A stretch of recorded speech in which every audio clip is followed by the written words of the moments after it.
পিছনে আধ ঘন্টা পর বড়দি ক্যামেরাতে তাকিয়ে যে আমার কোনো ভ্যালু নেই। আজ যদি একটা বর থাকতো আমারও এভাবে যত্ন হতো। Hello guys, welcome back to my channel, welcome back to my new video জামাই ষষ্ঠী ব্লগ। তো জামাই ষষ্ঠীর সময় আমাদের বাড়ি কি হলো, তো এখন চলছে আমার জামাইবুদের শাশুড়ি মাদের ফোঁটা পর্ব।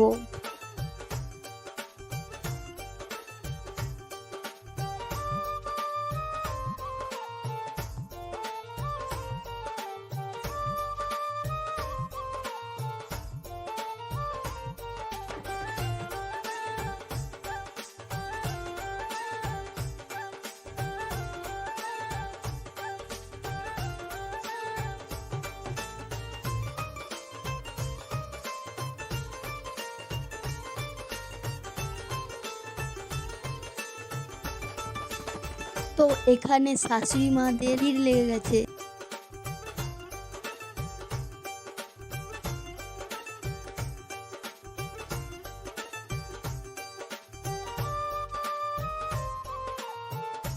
তো আমার এই জামাইবুদের মুখের ভাব থেকে বোঝা যাচ্ছে যে ওদেরকে খাবার দিয়ে খেতে দেওয়া হচ্ছে না।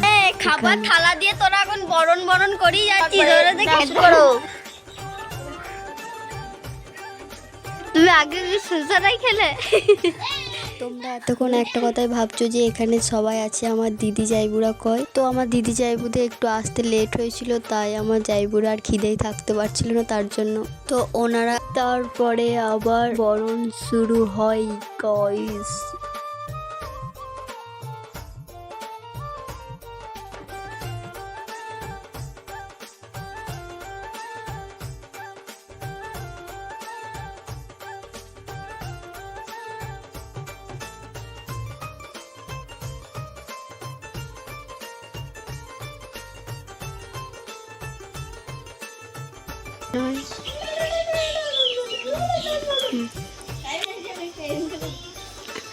তুই মাঝখানটা ঢোক দিদি।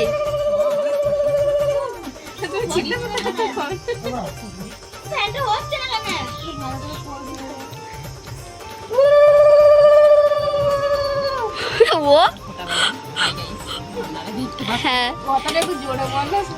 হ্যাঁ, আর সব থেকে বড় কথা আমার দিদি, আমার বড়দি ক্যামেরাতে তাকিয়ে যে। হ্যাঁ, খুব সুন্দর।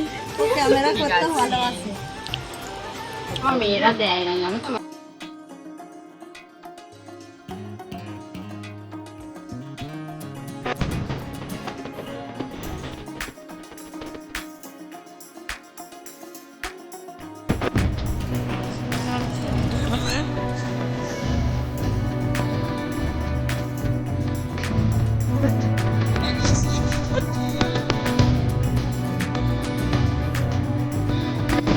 My goodness, I'm happy about it.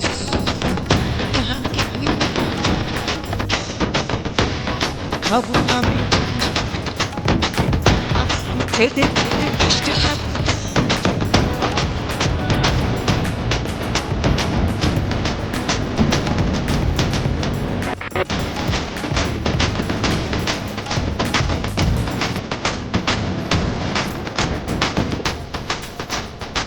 আমরা খাওয়া দাওয়া কমপ্লিট করে একটু বাইরে বের হই বাজারের উদ্দেশ্যে। তো গাইস, জামাই ষষ্ঠীর দিন আমার কোনো ভ্যালু নেই। আজ যদি একটা বর থাকতো আমারও এভাবে যত্ন হতো গাইস। বাই।